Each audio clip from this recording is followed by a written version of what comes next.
بسم اللہ الرحمن الرحیم نحمدہ ونصلی علی رسولہ الکریم اما بعد۔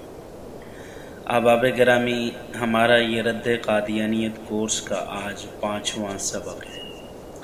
اور آج 5ویں سبق میں ہم دو باتیں پڑھیں گے کہ مرزائی ختم نبوت کے معنی میں کیا تحریف کرتے ہیں،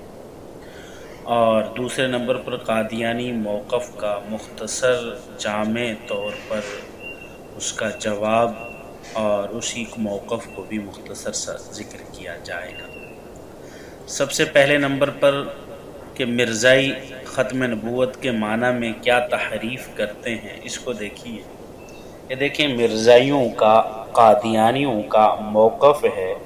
کہ خاتم النبیین کا معنی نبیوں کی مہر، خاتم النبیین کا معنی نبیوں کی مہر، یعنی پہلے اللہ تعالی نبوت عنایت فرماتے تھے،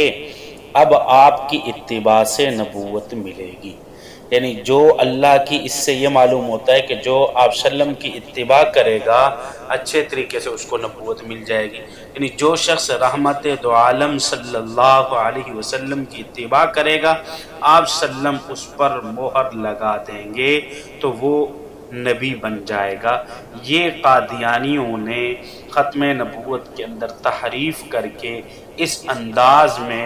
اپنی نبوت کو ثابت کرنے کے چکروں میں ہیں۔ حالانکہ یہ قادیانی جو موقف ہے، اس موقف کا جواب دیکھیے ذرا۔ قادیانی یہ موقف ہمارے نزدیک یہ سراسر غلط، تحریف، کذب اور جعل سازی پر مبنی ہے۔ حضرت مفتی شفیع عثمانی نور اللہ مرقدہ نے چیلنج کیا کہ اگر مرزا صاحب کی امت میں صداقت ہے تو وہ یہ معنی لغت عرب، قواعد عربیت سے ثابت کریں، یا کسی ایک لغوی اہل عربیت کے قول سے اس کی نظیر پیش کریں، یا قرآن کی کسی ایک آیت یا کسی ضعیف ہی حدیث یا صحابی یا تابعی کے ہی قول سے دکھا دیں اور نقد انعام وصول کریں۔ اگر وہ ایڑی چوٹی کا زور لگائیں گے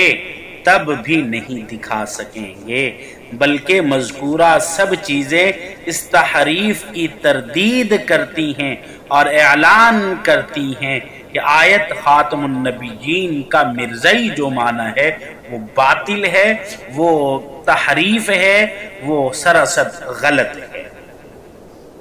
اس کے یہ معنی جو کہتے ہیں کہ جو شخص رسول اللہ صلی اللہ علیہ وسلم کی اتباع کرے گا، آپ اس پر مہر نبوت لگا دیں گے تو وہ نبی بن جائے گا۔ دیکھیں اس کے وجوہ ابطال کیا ہے، اس معنی کے قادیانی ترجمہ کے وجوہ ابطال۔ سب سے پہلے نمبر پر کہ یہ معنی محاورات عرب کے بالکل خلاف ہے، ورنہ لازم آئے گا کہ خاتم القوم کا معنی بھی یہی ہو کہ اس کی مہر سے قوم بنی،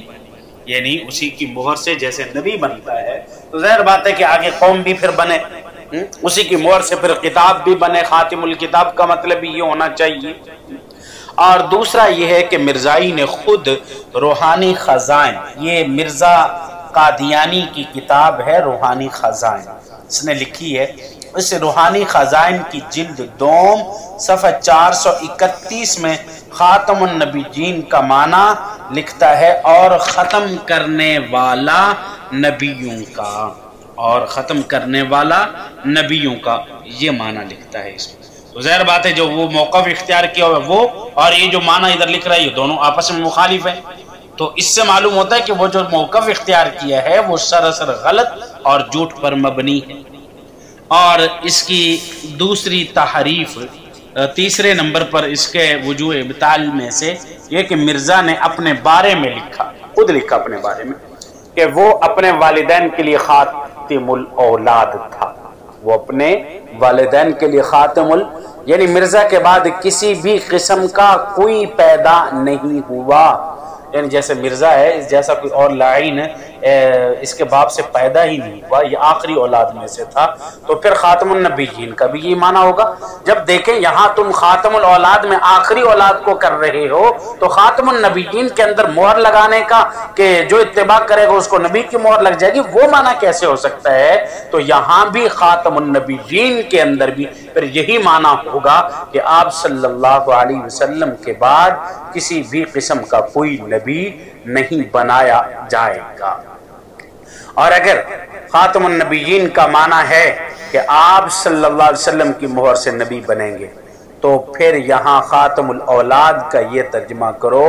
کہ مرزا کی مہر سے مرزا کے والدین کے ہاں بچے پیدا ہوں گے، کہ مرزا صاحب مہر لگاتے جائیں گے اور ماں صاحبہ بچے جنتی جائے گی، الجھا ہے پاؤں یار کا زلف و دراز میں،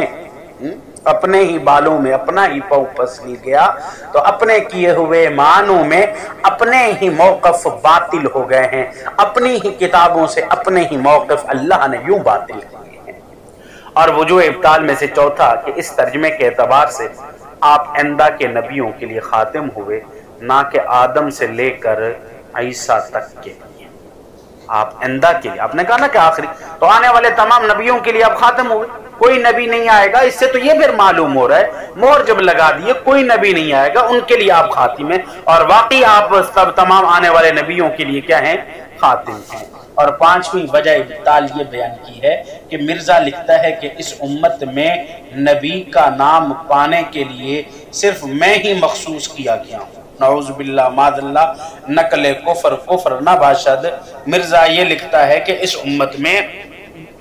نبی کا نام پانے کے لیے صرف میں ہی مخصوص کیا گیا ہوں، لہذا جب اس کے بعد نہ کوئی نبی بنا اور نہ پہلے تو پھر نبی کی مہر سے صرف مرزا ہی نبی ہوا، تو اس لحاظ سے خاتم النبیین ہونا چاہیے تھا، تو یہ نبی کیسے ہوا؟ کہتے ہیں میں ہی نبی بنا، تو پھر تجھے کیسے خاتم النبیین ہونا چاہیے تھا؟ تو کہہ رہا ہے کہ بھئی جب مہر لگائی جائے گی اس سے اور نبی پیدا ہو جائے گا، تو میں بھی اسی مہر لگانے سے نبی پیدا ہوا ہوں، جبکہ قرآن مجید میں خاتم النبیین آپ صلی اللہ علیہ وسلم کو کہا گیا، اور پس ان کی اپنی ہی کتابوں سے معلوم ہوا ان کے اپنے ترجمے یہ درست نہیں ہیں، ان کی اپنی ہی کتابیں ان کے اپنے ہی موقف کو جھٹلا رہی ہیں۔ اللہ رب العزت ہمیں صحیح معنی نیک اعمال کرنے کی توفیق عطا فرمائے۔ وآخر دعوانا الحمدللہ رب العالمین۔